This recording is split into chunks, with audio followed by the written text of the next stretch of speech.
Esse jardim inteiro morreu por causa dessa planta. Essa planta está em mais da metade dos jardins residenciais do Brasil. E paisagistas profissionais estão mandando removê-la dos projetos.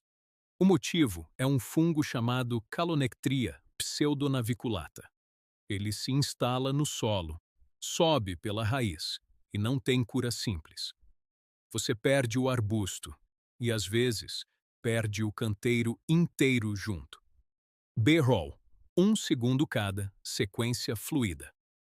Hoje eu vou te mostrar as 5 substitutas que estão sendo usadas nos projetos de alto padrão agora. E já aviso, a quarta planta dessa lista cria um efeito visual que nenhum arbusto aparado consegue imitar.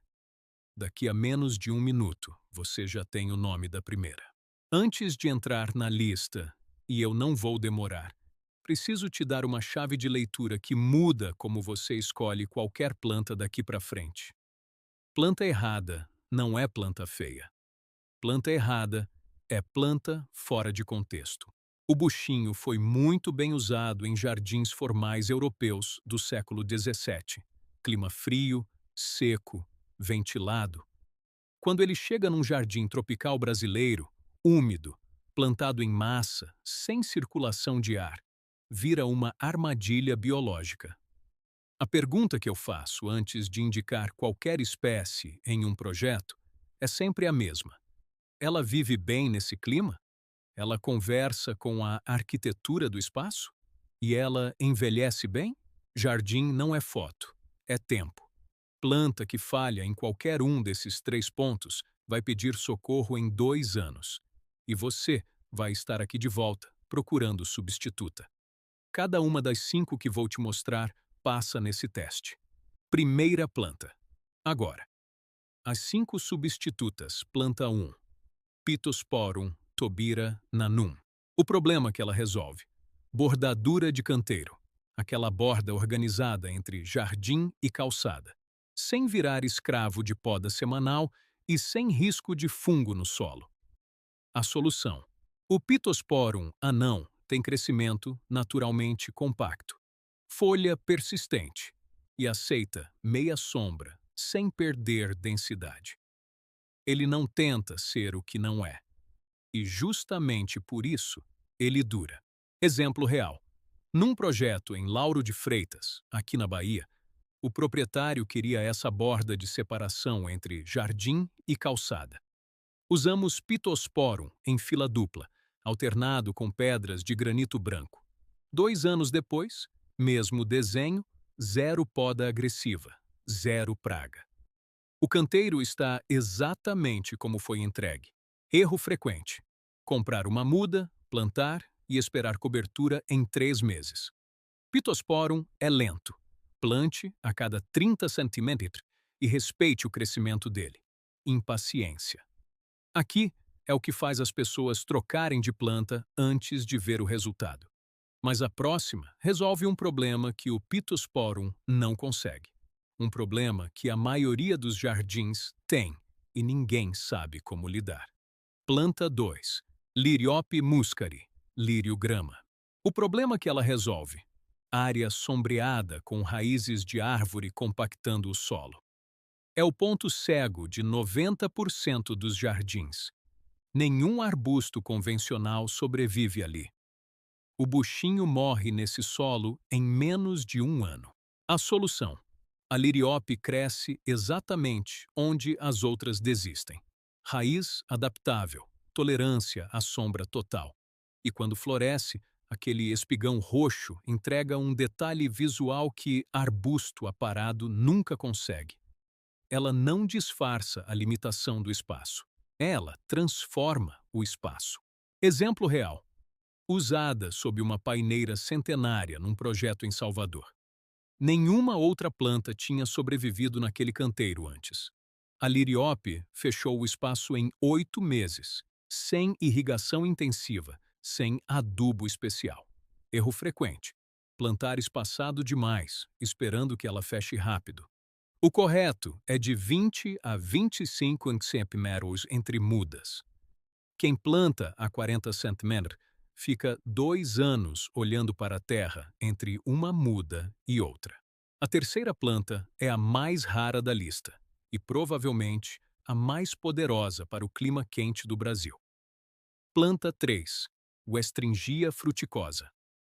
O problema que ela resolve: canteiro voltado para o oeste, sol da tarde direto, calor que resseca o solo em horas. É o pior cenário para qualquer arbusto comum. E é onde a maioria dos projetos falha. A solução: a Westringia é australiana. Foi desenvolvida para resistir a condições extremas de calor e seca. Folha prateada, forma densa, aceita poda de formação. E ao contrário do que parece, ela não precisa de atenção constante. Planta ela no lugar certo e ela cuida de si mesma. Exemplo real. Conheci essa espécie num projeto de referência em Lisboa, num jardim privado com influência do paisagista Vladimir Djurovic. Trouxe a ideia para uma residência aqui em Salvador, com fachada voltada para o oeste, o pior sol da tarde possível. 2 anos depois, nenhuma intervenção de emergência, jardim com o mesmo desenho original. Erro frequente: procurar em viveiro de bairro e desistir quando não encontra. Ela ainda é rara no Brasil, mas já aparece em viveiros especializados.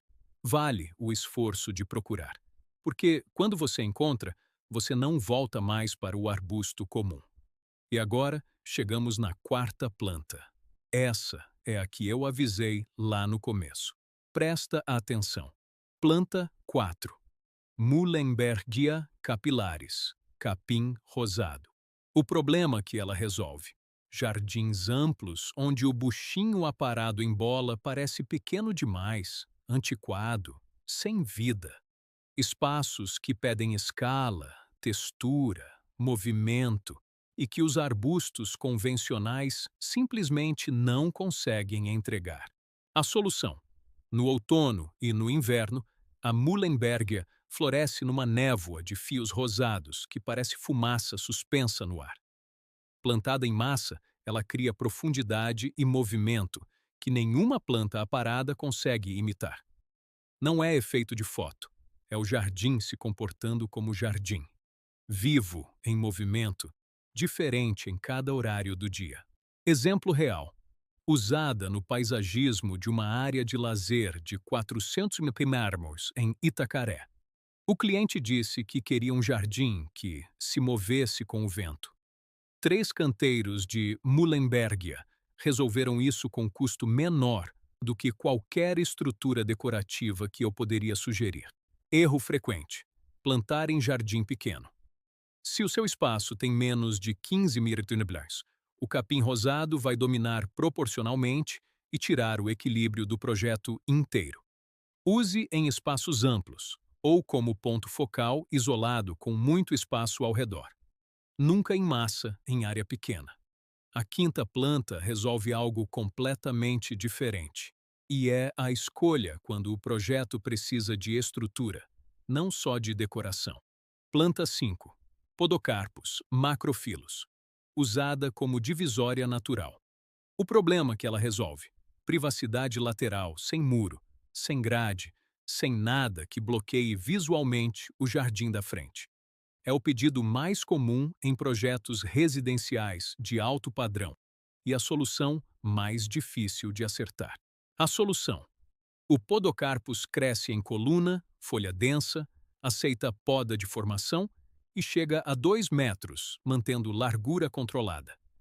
É uma das poucas plantas que funciona como barreira viva sem parecer barreira.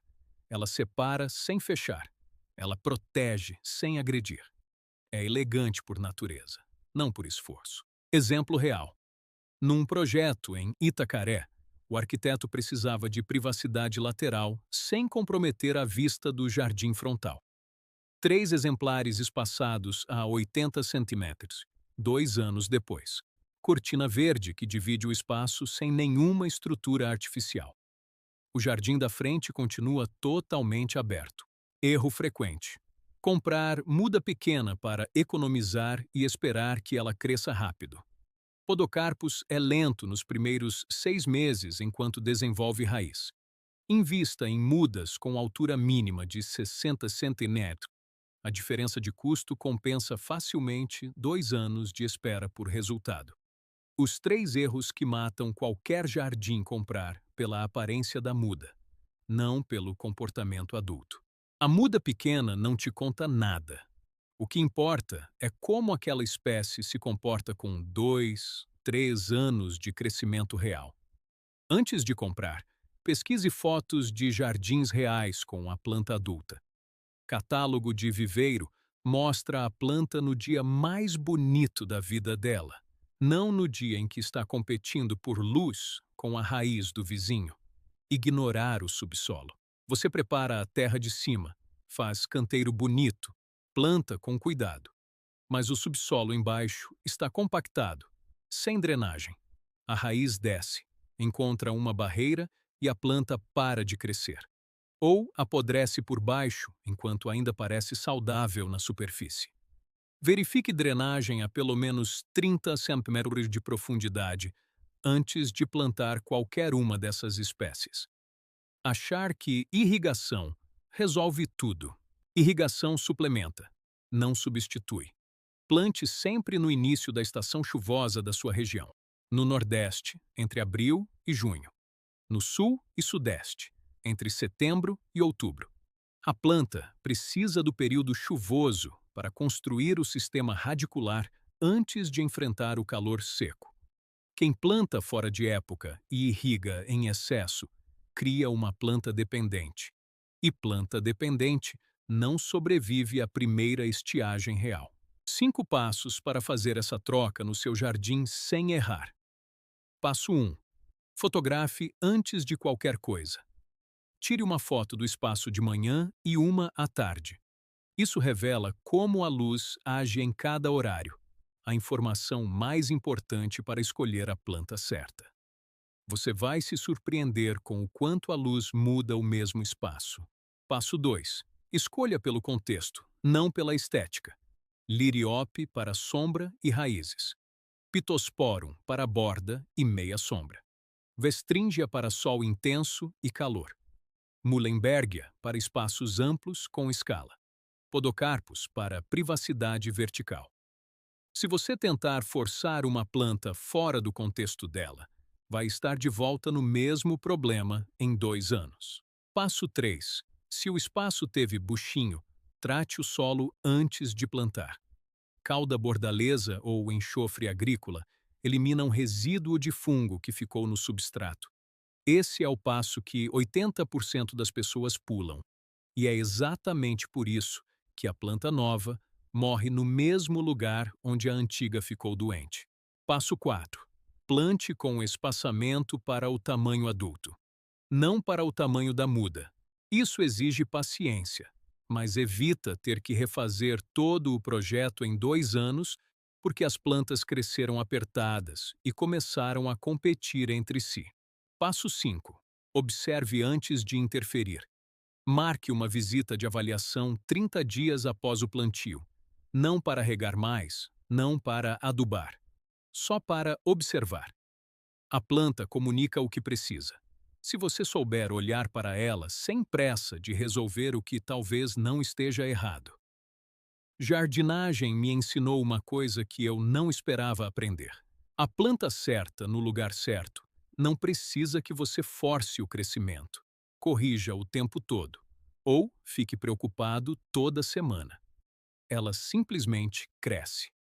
E quando uma pessoa encontra o ambiente, o propósito, as pessoas que combinam com quem ela realmente é, acontece exatamente o mesmo. Não é força, é adequação. Cuide do seu jardim e preste atenção no que ele está tentando te dizer sobre você. Me conta aqui nos comentários. Qual dessas 5 plantas você jamais teria colocado no seu jardim? Pode ser surpresa, e eu respondo cada comentário pessoalmente nessa semana. Se esse vídeo fez sentido para você, o like me ajuda a entender que esse conteúdo está chegando para quem precisa. Se você quer ir além dessas 5 opções e descobrir o que vai ser tendência absoluta nas mansões da Europa em 2026, não perde o vídeo da semana que vem. Vou abrir uma série exclusiva sobre o futuro do paisagismo de elite.